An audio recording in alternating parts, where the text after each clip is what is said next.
On a freezing night in February 1974, 8 coal miners walked out of a company camp in southern West Virginia, and it never came home. By morning, their boots were found in the snow, their lunch pails still warm, and the mine siren kept screaming long after no one was left to hear it.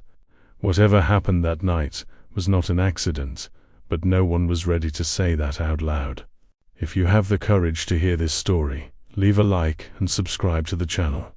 But I warn you, this narrative contains extreme violence based on real events. The coal camp sat deep in a hollow most maps barely acknowledged. Company-owned houses lined the narrow road, all identical, all facing the same direction, as if watching one another. The mine controlled everything: jobs, housing, food credit, even which doctor you were allowed to see. In 1974, men didn't just work the mine. They belonged to it. That winter had been brutal. Snow piled higher than fence posts, and the mountains closed in under gray skies that never seemed to lift. Inside the mine, conditions worsened daily. Roof bolts failed. Gas alarms went ignored. Complaints disappeared the moment they were filed. The men talked quietly about safety, about strikes, about who might be listening. And someone always was. Coal camps had rules spoken and unspoken. You didn't talk to reporters, you didn't talk to inspectors, and you never talked about organizing unless you were prepared for consequences. By January, 8 miners had started meeting after shifts, away from the camp, away from company eyes. They believed secrecy would protect them. It didn't. The last time they were seen together was just before midnight, walking toward the tree line behind the tipple. No arguments, no panic, just 8 men moving with purpose into the dark. When they didn't return by dawn, the mine boss said they'd probably quit. The sheriff said they'd probably wandered off drunk. But the mountain knew better. By noon, searchers found the first body, then another, and another. They weren't buried by a collapse. They weren't trapped underground. They were placed deliberately along an old haul road far from the camp. Each man showed signs of the same ending, and someone had taken the time to make sure there were no witnesses. By nightfall, the question wasn't what happened. It was who gave the order.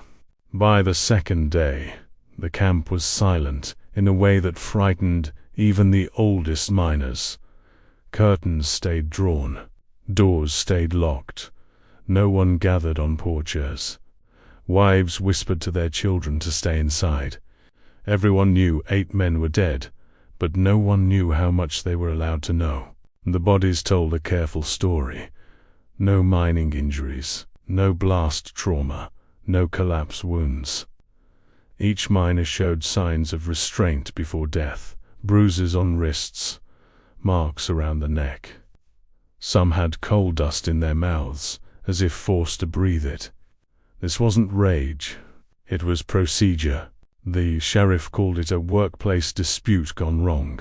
The company issued a statement before autopsies were finished, claiming the men had been trespassing on private land. Reporters who drove up the hollow were turned away by company guards long before they reached the camp. Families were told not to speak to outsiders.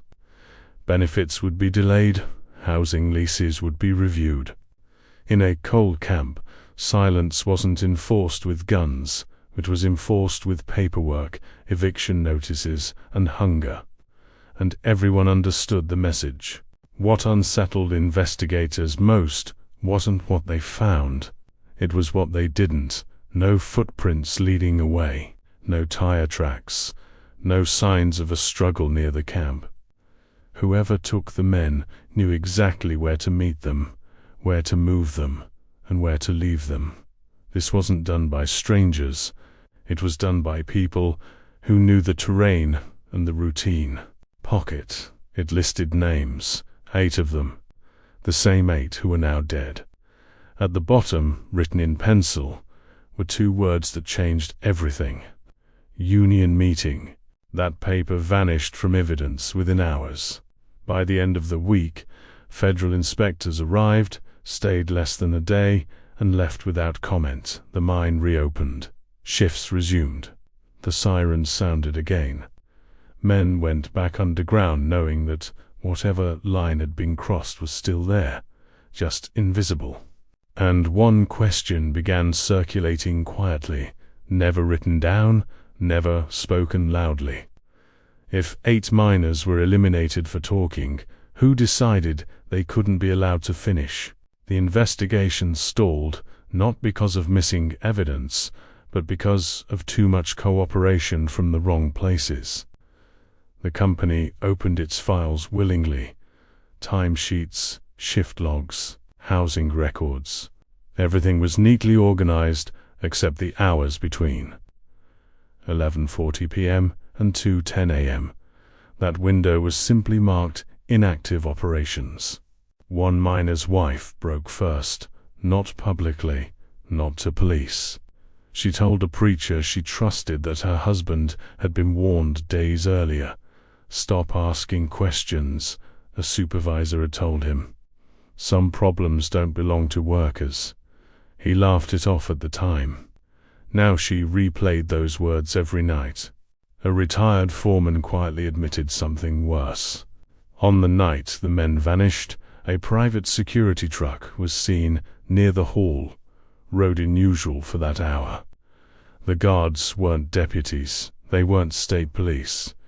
They were payroll employees with no badges and no reason to be there unless someone asked them to be. County officials insisted the camp had a history of violence, fights, drinking, tempers. It was easier to sell chaos than coordination. But chaos leaves messes. This didn't. 8 men removed, restrained, transported, and placed without leaving a trail. That takes planning, and planning requires approval. The coroner's report raised more questions than it answered. Cause of death was listed as environmental exposure with contributing trauma. No timelines, no sequence, no mention of restraint marks that deputies had photographed earlier. Those photos disappeared before they reached the state archive. Behind closed doors, investigators argued about jurisdiction. Local law said it was a county matter. The county said it was industrial. The company said it was criminal behavior by individuals. And the federal government waited, watching everyone pass responsibility in a perfect circle. By spring, the families received settlement offers, modest, conditional, silence clauses buried deep in the paperwork. Accept the money, keep the house for 6 more months, and agree not to pursue further inquiry. Some refused. Most couldn't afford to. The mine expanded that summer. New contracts, new equipment. A new safety banner hung at the entrance. Our workers are our family. The irony wasn't lost on anyone who remembered the 8 names that no longer appeared on shift boards. And one question remained unanswered because no one dared write it down. If the miners didn't order their own deaths, who had the authority to make that decision stick? By late summer, the case existed only on paper. No active leads, no suspects, no charges. Files were boxed, labeled, and stored in a county archive few people ever visited. Officially, the deaths were ruled a tragic convergence of poor judgment and harsh conditions. Unofficially, everyone understood that the truth had been buried with the men. One detail refused to disappear. Every miner had clocked out within minutes of each other. Not early, not late, exactly together. That meant someone had told them to leave, and someone they trusted enough to follow into the dark. Someone whose instructions didn't feel optional. A former dispatcher admitted years later that radio traffic from the camp was scrubbed that night. Tapes overwritten. Logs retyped. He remembered because he was told to do it twice. "Make sure it's clean," his supervisor said. Clean meant forgettable. The families who refused settlements found themselves isolated. Credit denied at the company store. Repairs delayed. Leases questioned. One widow worked to find a notice taped to her door, citing structural concerns. She moved out within a week. Silence, again, proved cheaper than resistance. No union vote ever took place. No safety inquiry changed policy.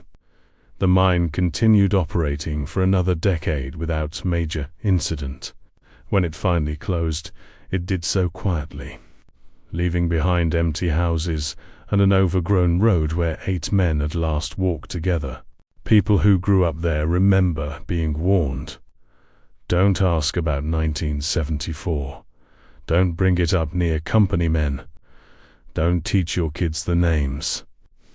The mountain, they were told, had already taken enough, and still one question lingered, unanswered because it pointed too high to follow. If no individual was blamed, was the decision made somewhere no courtroom could reach? Time did what it always does in coal country. It wore the edges down. New families moved in. Old ones drifted away. The road where the men were found washed out and was never repaired. Nature finished what paperwork had started erasing. No monument scanned in their memory. No plaque lists their names. In company histories, 1974 is summarized in a single sentence about labor tensions. 8 lives reduced to a footnote that doesn't explain why they ended together. A former executive, interviewed decades later, was asked directly if the killings were ordered. He paused, smiled thinly, and said no company gives orders like that. He didn't say they were never given, only that they weren't written down. The truth is likely simpler and darker. In places where power controls housing, wages, law enforcement access, and survival itself, orders don't need signatures. They travel as expectations, as warnings, as understandings. Everyone shares without speaking. The 8 miners didn't die because they were reckless. They didn't die because of weather. They died because they believed collective voices could be louder than fear, and someone decided that belief couldn't be allowed to spread.